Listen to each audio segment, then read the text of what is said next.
I make fun of poor white people because I was once poor. And I know that the only difference between a poor black person and a poor white person is that a poor white person feels like it's not supposed to be happening to them. You want to talk about white privilege? I was born dirt poor. Roaches in our food, mattresses on the floor, eviction notices taped to the doors, kind of poor. My parents, their side hustle was beating me and my siblings bloody. I missed more meals than I can count. When we did eat, it was ramen, canned foods, or whatever we could steal from the gas station. There were 8 of us kids. Don't come at me like I grew up in some quiet backwoods town either. We weren't hearing deer rifles. We were hearing 9mm and Glocks on a nightly basis.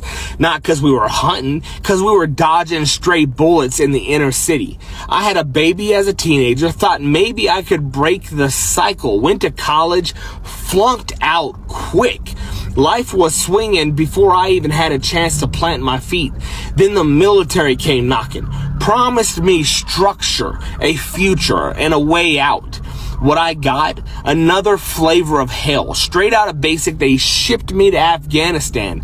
19 years old, couldn't buy a beer back home, but I could carry a rifle, kick indoors, and watch friends die in pieces. I came home to a wife who had cheated on me while I deployed, ended in divorce, missed my baby's first steps, first words, first everything. I got the title Dad, but only for 2 days every other week when the courts allowed me. So I drank. I numbed it out. I drowned it in alcohol and women. Hopped from job to job, security, government contracts, even worked with the feds for a minute. But it all fell apart. I ended up homeless, ashamed, alone, and broken. Now, I've been sober for 4 years, been through more therapy than most folks can stomach, read hundreds of books, and here's what I figured out. As bad as I have had it, if I was black, I probably wouldn't have survived it. That ain't an opinion, that's truth. Black Americans make up 13% of the population, but 38% of the prison population. 1 in 3 black boys born today, they're expected to end up behind bars. That ain't by accident. That is policy. That's centuries of systemic racism passed off as justice. The 13th Amendment did not abolish slavery, it rebranded it. It says slavery is legal as punishment for a crime. That's why we got corporations making billions off of prison labor while folks inside earn cents an hour if they're lucky. That clause was written to target black Americans, and it's still doing exactly that. Now I run an organization called West Virginia Fights Back. We feed people, we take care of people. No strings, no red tape, no begging for scraps. We take care of our own because the government won't. My dream? A Fights Back chapter in every damn state. Abolish the prison industrial complex. Burn the cage down. Build something real in its place. Fred Hampton said, you can jail a revolutionary, but you cannot jail the revolution.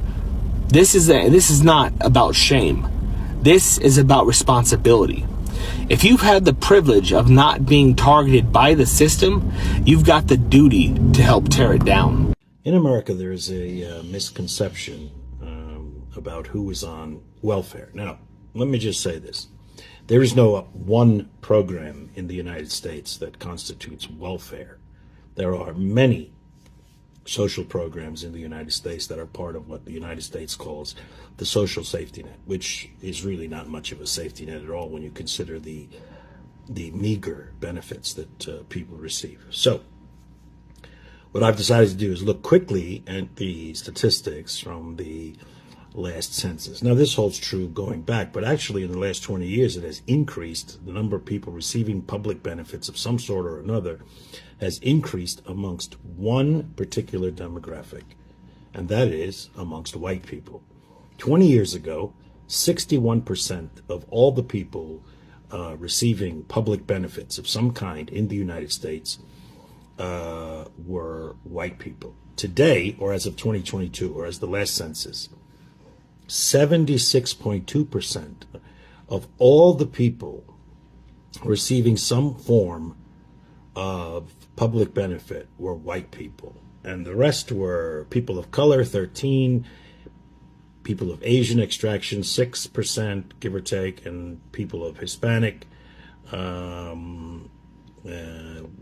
somewhere down in the middle there. So let's just talk about what constitutes public benefits. So I'm going to read this list here, and this is what makes up all of welfare, if you will, in the United States. Medicaid, SNAP, WIC, free or reduced price school meals, SSI, TAANF, energy aid, rental subsidies, unemployment compensation, and assorted other programs. So 40 million people in the United States live in poverty, and that number approximately is the number of people who receive public benefits of some kind. And of course that varies when you include Social Security recipients, Medicare, etc., which is not it's an earned benefit. So I'm going to eliminate that for the moment. So of those people, the number of people receiving public benefits, welfare, if you will, some form of social program, social safety net support, as I said, 76.2% are whites. So I think this is important to remember when people start talking out of their ass. All right, what's up, everybody? Thank you so much for tuning in. Thank you for always being here. I'm hoping that you're doing well wherever you are. And I want us to talk about something very fundamental right now, something very crucial. Yeah, we all know the situation right now in America, and everything that is going on, everything that is happening, we know it. And it is something that has been hitting the headlines every other time and every other moment. And let's talk about something here. You know, the white community, there are people who have known that suffering belongs to the black people all the times, and that they are not subject to poverty, okay? There cannot be poverty amongst them. There cannot be people who are living a struggling life or difficult life. It is something they've known for quite some time. Not for a little time, but for many years. That's how they've been living, and that's how they've known every other year. And therefore, poverty was a subject to the black community or to the black people. That is what they knew. But things are different, because right now the situation in the US is not as though many would have expected it could be, okay? And I think everything that is going on right now, it is something that maybe the white community brought it upon themselves. They didn't know they were cooking something that is gonna cook them up someday. Maybe they thought they were on the right track. But you know, somebody said that what goes around always comes around. And therefore, maybe whatever you do today determines how your tomorrow is going to look like, or how your tomorrow is going to appear. And therefore, everything that is happening right now, it is happening because the white people caused it upon themselves. They do not have to complain, or maybe to blame any other person as though they are blaming the black community and all that. Okay? You see, the black community has really worked so hard to build the United States of America. And everybody needs to confess that. It's only that some people don't just want to accept the fact that America has been built by the black community. And therefore, black community, they built America despite going through difficult moments, despite the oppression, despite the racism, despite the segregation, discrimination, and all those things that they used to go through under the hands of the white men, especially the police officers and every other thing, the government and every thing. They used to demonstrate, they used to go on the road. Nobody cared about it. The government was really focusing on the white people, and the black community were left behind, okay? Right now, the situation, especially the economy in the US right now, is exposing everything. It's really exposing now that it's exposing the community, the white community. Like, it's exposing what has been going on to the black community for years.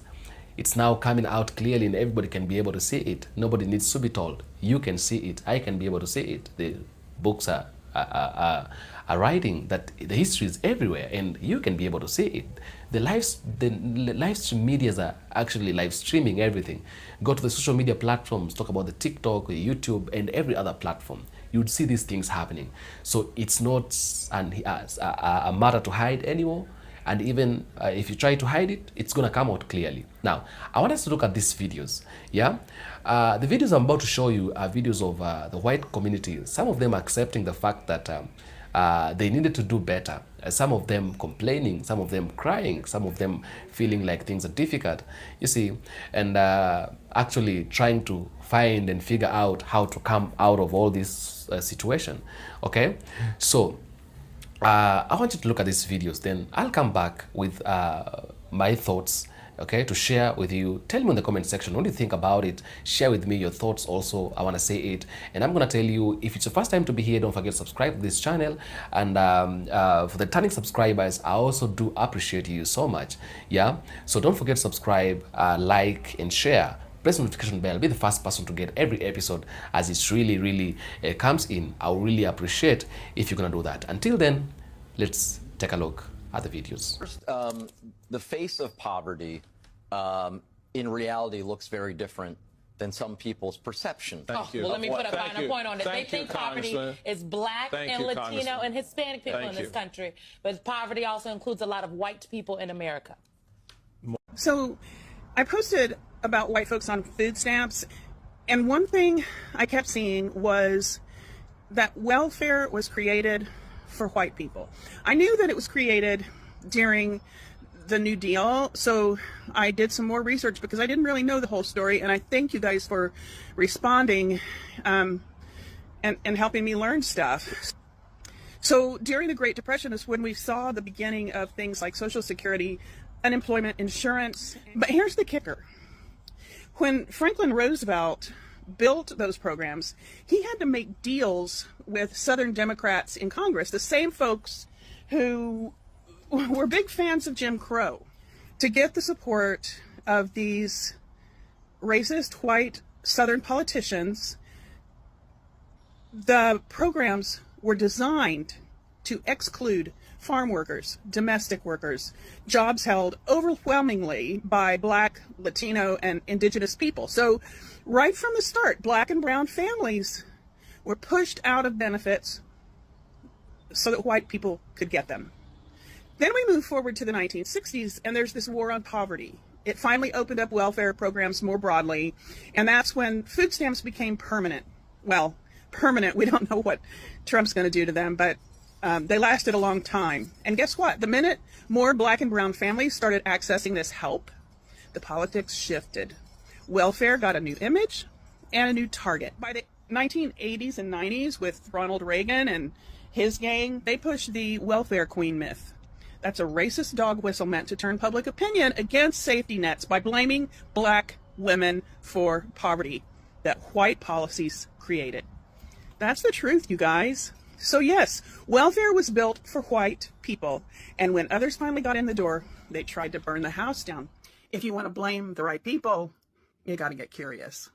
Can we talk about how miserable white people are for a second? Like, you know that white people are miserable, right? Like, have you ever looked a white person in the eye, even if they're like a big mental health person? You just look deep down and you're like, brother, you are not happy at all. And truly, it breaks my heart. But one reason, I think, one of the main reasons that a lot of white people, a lot of us are really unhappy and miserable is because we lack internal congruence. Now, congruence is a concept we learned early in grad school to help people heal. And congruence is basically internal alignment. Values and actions are on the same page, right? Like, we accept every part of ourselves. We feel peace, security in who we are, congruence. And no matter how hard you try, you can never find internal congruence if you're not congruent with the world around you. If you're not understanding what's real and seeing reality and affirming what's true. So like white people who deny patriarchy and capitalism's negative effect and oppression of the world and genocide that's happening around the world, like that's incongruent with reality. That is going to have an effect on us internally. Because to deny what's happening in real time,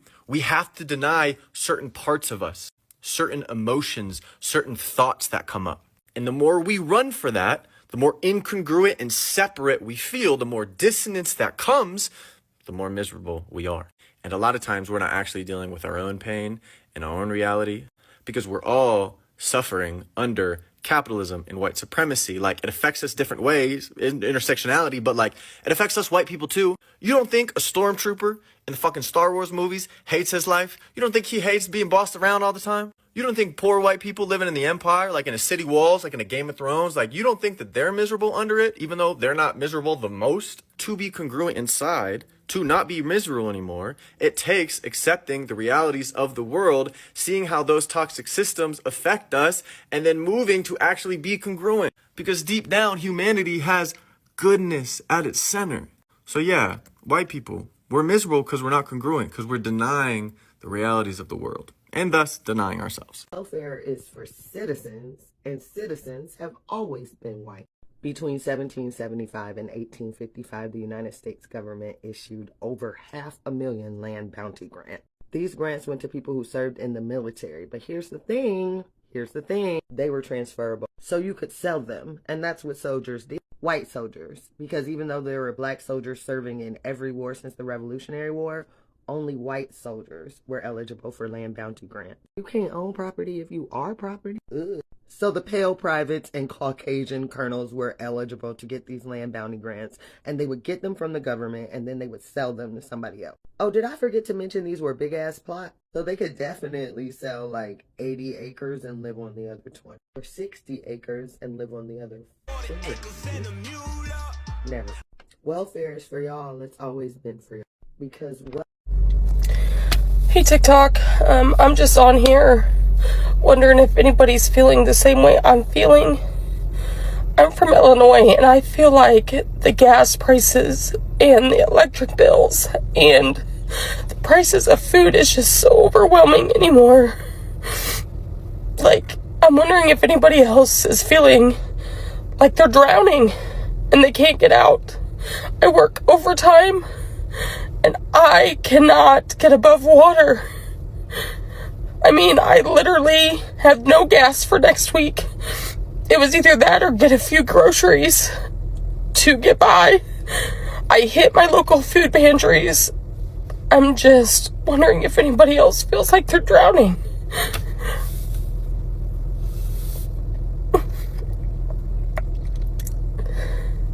But anyway, I hope everybody has a great day. Seeing poor white men is like seeing Jamaicans losing in a sprint. This game was designed for you to win.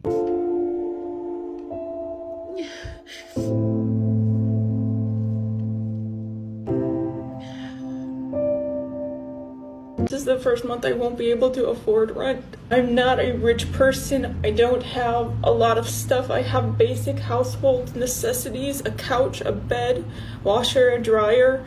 That's about it. A car. I don't have a lot of lavish things. I don't go on vacations, and I don't spend a lot. Rent's increased from $1,300 to $1,800. The food prices are too high. I've cut back on eating because I literally cannot afford food. I've cut back on my favorite snacks, cat food, treats. I'm exhausted all the time from being overworked and underpaid. You don't catch a break when you grow up poor. I don't need much to be happy. I just want to be able to live comfortable. I just really need to catch a break right now. I'm trying so hard and I feel like I'm not doing enough. I don't have family. I don't have anything to fall back on. I'm an American. I pay $1,600 for a flat that has no bedroom. That's 2/3 of my income. I'm an American. I work 50 hours a week. I don't have health insurance. I'm an American. I couldn't afford to have a child even if I wanted to. I'm $7,000 in debt. I'm an American. My health is declining because I can't afford Whole Foods because that's too expensive for my life. I am very overqualified for my job, but no one else is hiring. I'm an American. I make my boss hundreds of thousands, if not millions of dollars, while I can barely keep myself alive. I'm an American. I have never been out of the States. I have never been on a vacation. I'm an American. I make $20-some an hour. A livable wage here is like 30-some. Yet I don't qualify for government assistance whatsoever. On the days I don't work, I'm so tired I just sleep all day. I'm an American. My electric bill is so expensive I sit outside in the heat because I can't afford to turn the AC on in the damn house. I'm an American, and I fear I'm just an average American. I'm living the American dream.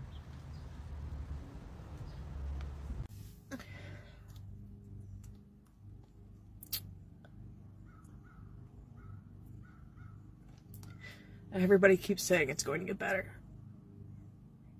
How is it going to get better? Our economy is so fucked that I work a full-time job. I make $21 an hour working 40 hours a week. I have no extra expenses, no bills out of my living. I have one credit card that's max because I've lived off of it, but other than that, I don't have cable.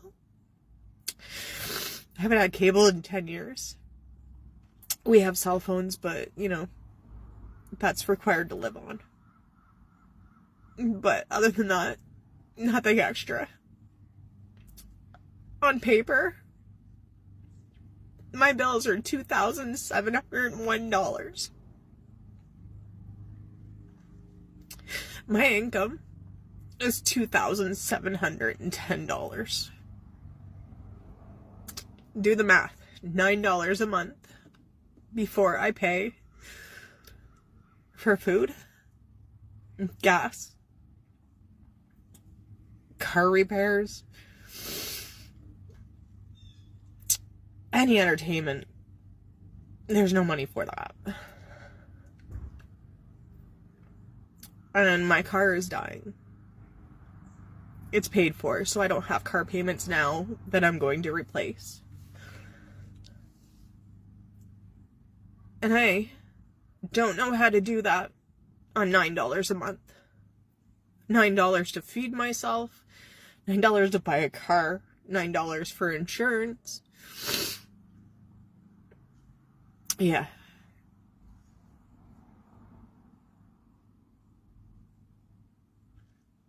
So at the end of the day, this is me because I worked 8.5 hours a day, knowing that it's not enough, that it won't be enough. Fuck you, Ontario.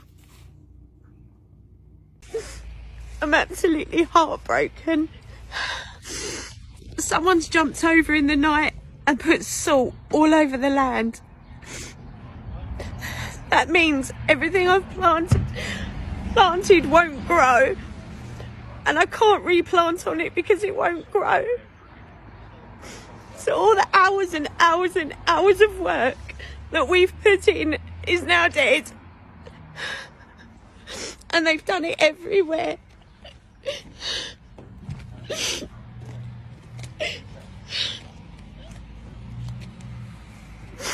How could you do that? Literally.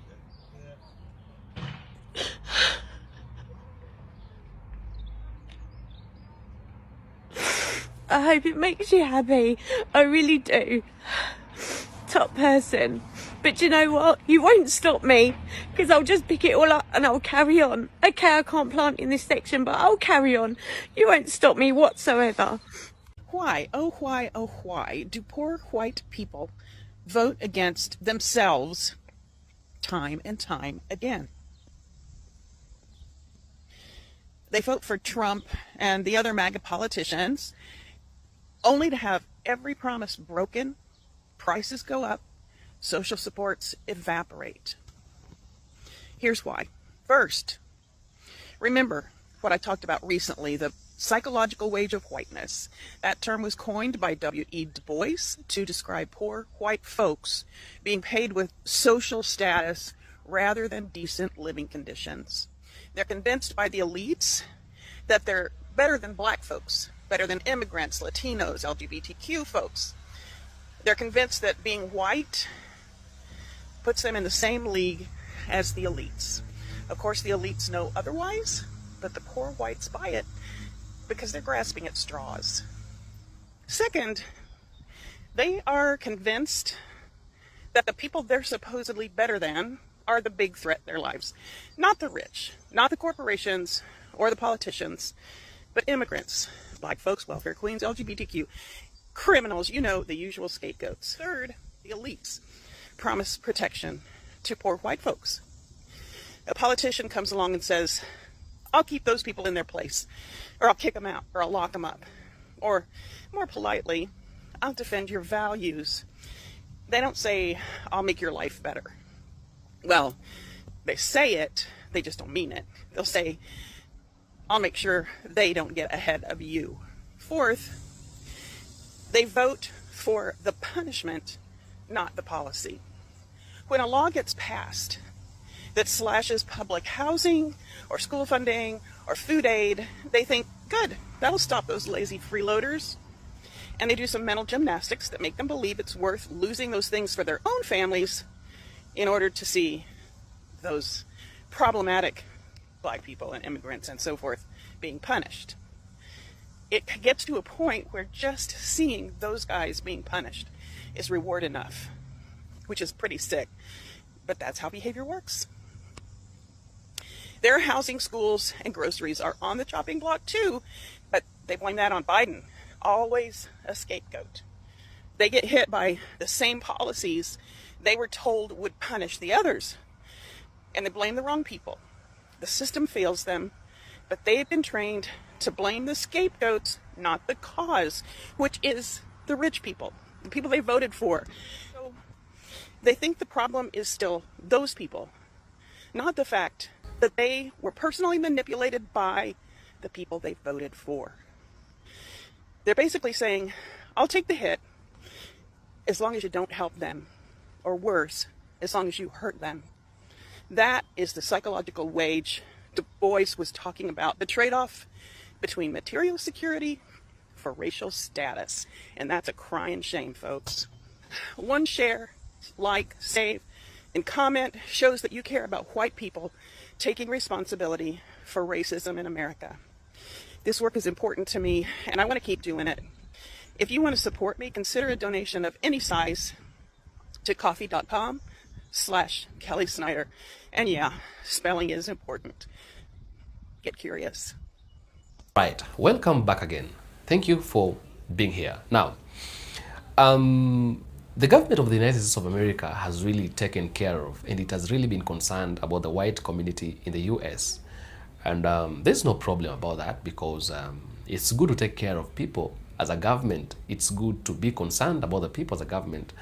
But now the problem comes where now there is an existence or visibility of racism. You know, when it gets to a point now where we can be able to experience, we can be able to see, or we can be able to actually verify racism, that is now where the problem comes from, okay? Now, you see, when even the government tries, and the government is trying to actually feed or to make life easy for people, it has really focused on the white community in many years back then. And the white community used to get advantages, they used to get benefits, opportunities. Many of the opportunities belong to the white community. White community were never people who, like, the government would not accept any person from the white community to go through any difficult time. And therefore, it was very easy for them to survive. Life was better on their side. 80% of the government benefits and everything was going to the white community at large. The black community were there. They used to struggle, they used to complain, but nobody cared about it. Nobody even looked at them. Nobody was focusing on them. They were just there, walking around, demonstrating all the times in the streets, trying to actually call upon the government. The government was never actually listening to them at all. They used to carry placards everywhere and trying to speak upon their rights, and the government never listened to them. So the black community used to live a difficult life. They experienced a difficult life. They grew up, living a difficult kind of life. They knew, they tried to find ways of surviving by themselves, on themselves. Children were taught by their parents how to live better despite difficult moments and difficult life, okay? And when all that was happening, you see, the white community were living a better life. When all that was happening, the white community was just somewhere enjoying life and living better, and that is what that is what used to happen that time, okay?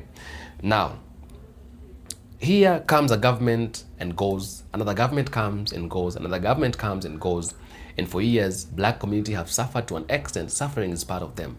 They cannot cry because of suffering. They know how to sustain themselves in difficult moments, in difficult situations, and all that. They can. There are people who like they can actually take in everything. Yeah, they can they can live in a difficult kind of life, and they know how to get out of it. They know how to find solutions on things that seem to be difficult and all that. I saw a black American sometime was talking and was saying that, you see, she was told by the mother to actually make the juice and make every other things that used to, like the snacks and all that. So they survived selling snacks, selling juice and all that, natural made, okay? And that is how they lived for years. And right now, she cannot even cry whenever things are difficult because she understands how to live better. She understands how she can bring herself up in a better way and all that, okay? Now, Donald Trump comes to government. The black community tries to warn the white community not to vote Donald Trump into government. But what happens? The white community goes ahead and vote Donald Trump. Why? Because he's a person of their color.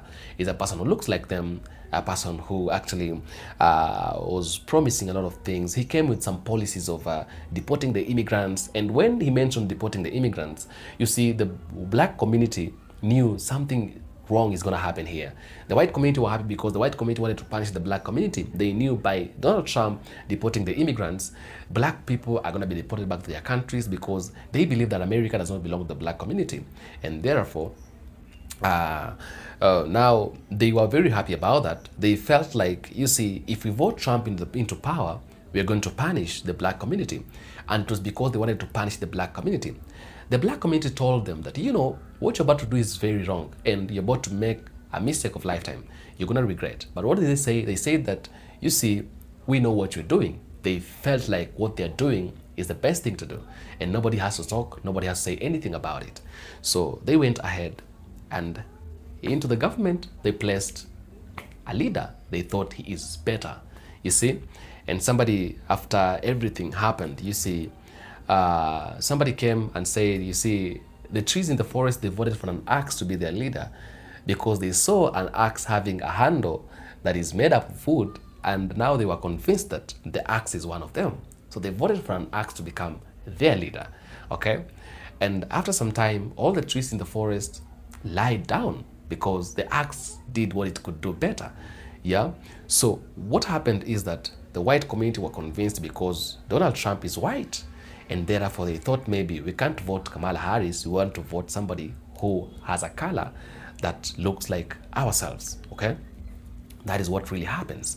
And right now, as we're talking, the community is really suffering. The economy is exposing the fact that the white community has really been living a nasty life that like a life that can, let's say, be subject to an infant. That's how they grew up. They grew up not knowing a difficult life.